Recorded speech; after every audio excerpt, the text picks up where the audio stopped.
Bonjour à tous et bienvenue pour ce nouveau Patrol érudit, dédié donc à une nouvelle saga MP3 après les reflets d'acide. Aujourd'hui je vais vous parler de la 3ème Légion, donc une autre saga pour laquelle j'ai beaucoup d'affection.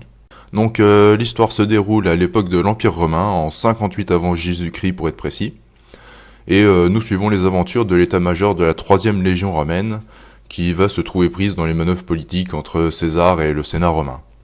Donc la saga est réalisée par Guillaume et Bertrand, le premier s'étant occupé disons de la saga en elle-même, donc les voix, le montage, etc.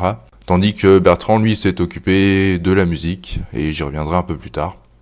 Donc la saga est très inspirée par les 2 minutes du peuple de François Pérusse, ça se sent vraiment dans les nombreux calembours plus ou moins miteux qu'on a tout du long, les très nombreux anachronismes, ou encore 2-3 noms de persos un peu alambiqués, comme par exemple le chef germain Braillard Konstrozov d'Etruberfer Crémaillère. Alors, pour présenter rapidement les personnages principaux, donc nous avons en premier le sénateur Marcus, donc le chef de la Légion. Alors c'est lui qui dirige les opérations assez sérieusement, mais ça ne m'empêche pas de placer une vanne de temps en temps. Ensuite on a Raptorius, le chef de l'infanterie, bon lui c'est le bourrin alcoolique de base, mais qui reste très sympa. Ensuite, on a Delordus, le chef de la cavalerie, donc c'est l'opposé de Raptorius. Lui, il est beaucoup plus sérieux et posé que son homologue de l'infanterie, et donc forcément, les deux là passent leur temps à se foutre sur la gueule. Ensuite, on a Féonia, donc c'est la présence féminine de la saga, donc c'est la chef des archères, et elle est aussi plutôt sérieuse dans l'ensemble, mais elle est quand même bon public devant les vannes des autres. Ensuite, on a Crétinus, l'ingénieur en chef, donc lui, c'est le petit génie et l'auteur de la plupart des anachronismes de la saga, avec toutes ses inventions. Et enfin, on a l'historien qui est là pour consigner les aventures de la troupe, et c'est un peu le souffre-douleur de la bande, puisque à chaque fois c'est lui qui est un peu victime des blagues des autres. Alors au niveau de la qualité sonore, le son est plutôt de bonne qualité dans l'ensemble, c'est pas aussi bien que dans des séries de très haut niveau on va dire, genre les reflets d'acide, mais ça s'écoute vraiment sans problème. Les premiers épisodes ont quand même un petit problème de volume entre eux, c'est-à-dire que il y a grosso modo un épisode sur 2 qui va être plus fort que le précédent.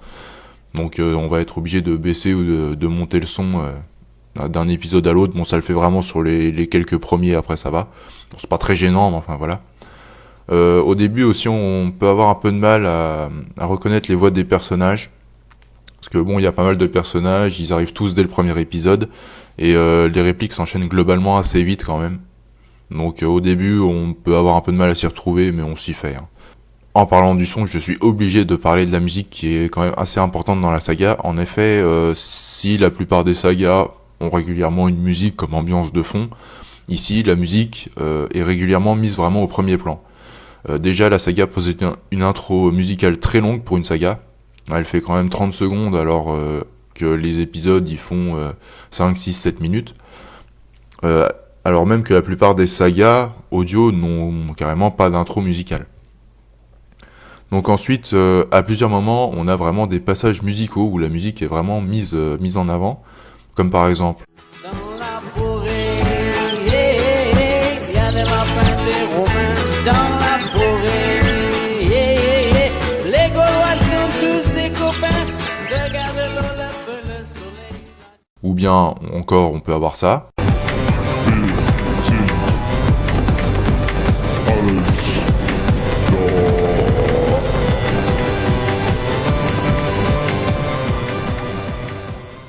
Ou, comme le dit si bien notre cher ami Braillard Konstrozov d'Etruberfer Crémaillère. C'est du hard hardcore mélodique, trash black, heavy industrial, metal, acier, bronze, progressif, alternatif.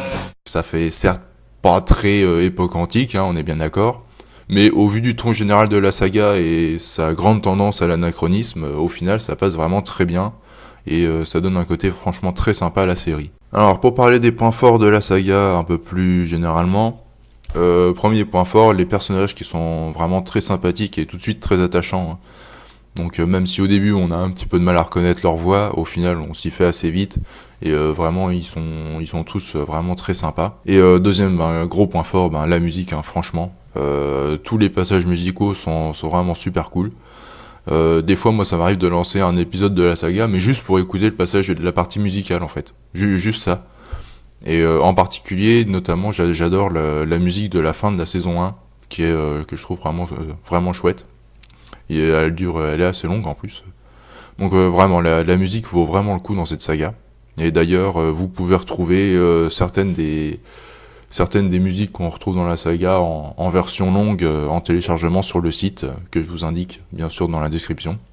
Et enfin, pour parler des points un peu moins forts de la saga, en premier je citerai l'histoire qui est pas forcément évidente à suivre, je trouve. Donc il y a un fond de magouille politique. Bon, vous savez que je suis pas un grand fan des magouilles politiques. Moi, il m'a fallu plusieurs écoutes en fait de la saga pour vraiment suivre un peu tout ce qui se passait. Bon, ceci dit, même si on n'arrive pas forcément à bien cerner tous les enjeux, etc., c'est pas vraiment gênant pour suivre les aventures de la troupe, hein.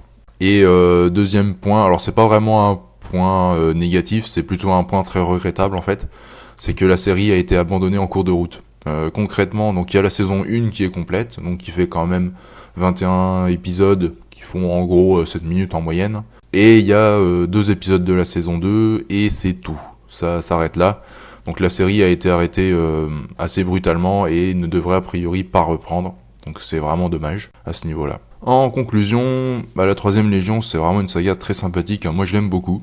Donc avec des personnages vraiment très attachants, une inspiration pérussienne qui est vraiment la bienvenue et qui au final donne un univers assez sympa à la série. Le son est vraiment de bonne qualité, bon c'est pas parfait, mais ça tient vraiment la route. Les péripéties des personnages sont franchement agréables à suivre, et puis les personnages en eux-mêmes avec leur vannes et tout, c'est vraiment très sympa. Et surtout on a les passages musicaux qui sont quand même franchement chouettes, et qui donnent un certain cachet à la série.